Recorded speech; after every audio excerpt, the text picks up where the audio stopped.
Kuuɗe Lilaaɓe Suura 9 aya 2:9 yaaki 3:1.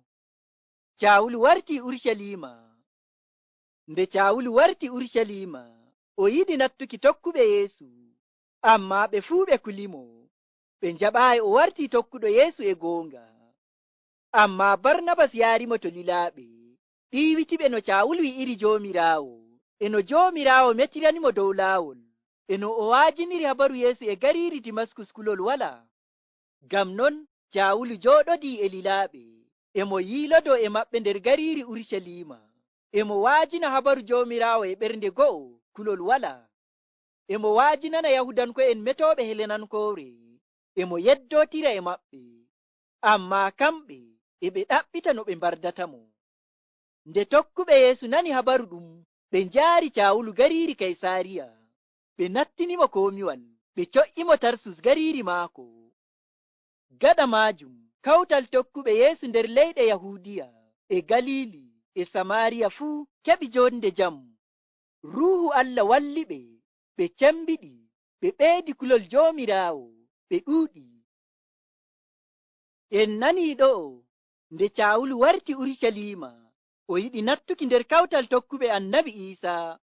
Amma tokkuɓe Annabi Iisaa e kulamo, ngam non ɓe njaɓaayi o natti nder maɓɓe.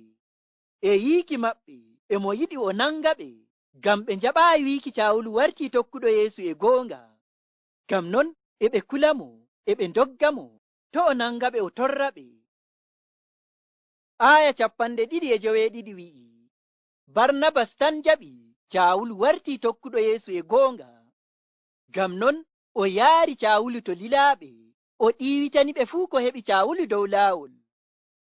O wi'iɓe, ai Caawulu hawri e Joomiraawo dow laawol muɗum yaaki Dimaskus, haa ma Joomiraawo metanimo, hollimo haana o torra tokkuɓe Yeesu, waato tokkuɓe Annabi Iisaa. Nden Allah Joomiraawo nder bawɗe muɗum wayliti Caawulu warti tokkuɗo Annabi Iisaa, haa ma o suɓimo o warti kuwanomo, waato o waajinana yimɓe habaru Annabi Iisaa.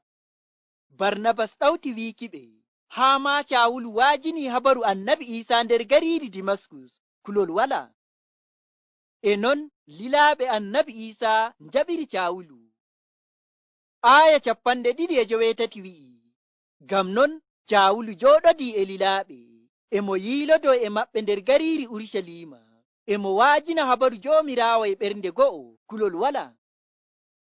Ɗo en nani nde Caawulu wartoyi, sey o hawti hoore e tokkuɓe Annabi Iisaa, ɓe o wanyayno, ɓe o torrayno, e mo wara ɓe. Fii kayɗiniiɗum, ardiiɓe diina Yahudanko'en e kammotono Caawulu waddanayɓe tokkuɓe Annabi Iisaa ngam ɓe kiitooɓe.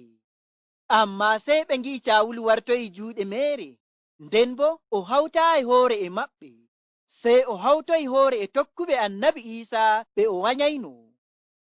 Fii ɗum hayɗini tokkuɓe diina Yahudanko'en, nde ɓe ngi'i Caawulu hawti hoore e tokkuɓe Annabi Iisaa, haa ma e mo waajinana ɓe, e mo tabbitinana ɓe wiiki ɓe tokko Annabi Iisaa, ngam kanko woni kisnoowo mo Allah liloyi.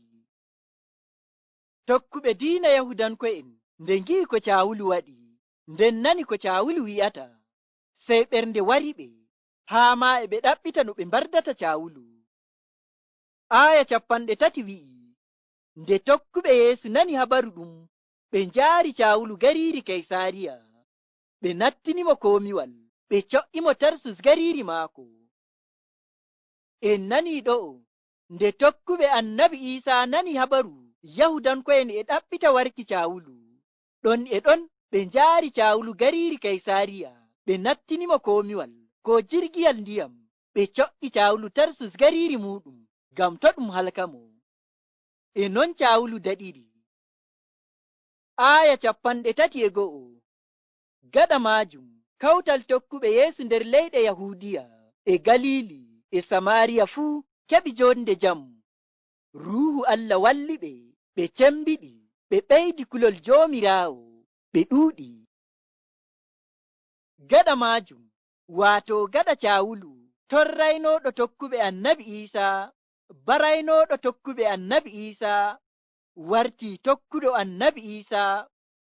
Sey fuu tokkuɓe annabi Iisaa nder leyɗe Yahuudiya e Galiili e Samaariya keɓi jonde jam, waato walaa torrayɗo ɓe kadin. Ngam Caawulu ardiiɗo torrayɓe annabi Iisaa won e hoore muɗum wartii tokkuɗo annabi Iisaa. E non tokkuɓe annabi Iisaa e carel ngel keɓi jonde jam. Ɗum e holla en koo ɗume gooduɗum fuɗɗoode e woodi re'irde.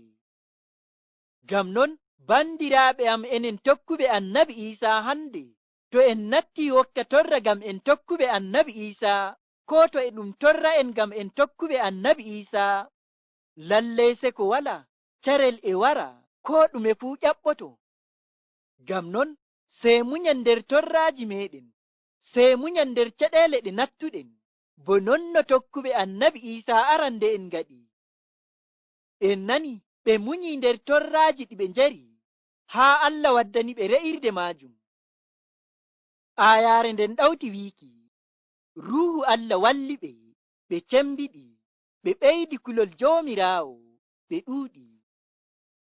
Ngam non enen tokkuɓe annabi Iisaa hande, to en munyi nder torraaji meɗen e caɗeele ɗe nattuɗen fuu, Ruuhu Allah Joomiraawo wallay en keɓen sembe nyamren yeeso e hoolaare meɗen dow annabi Iisaa.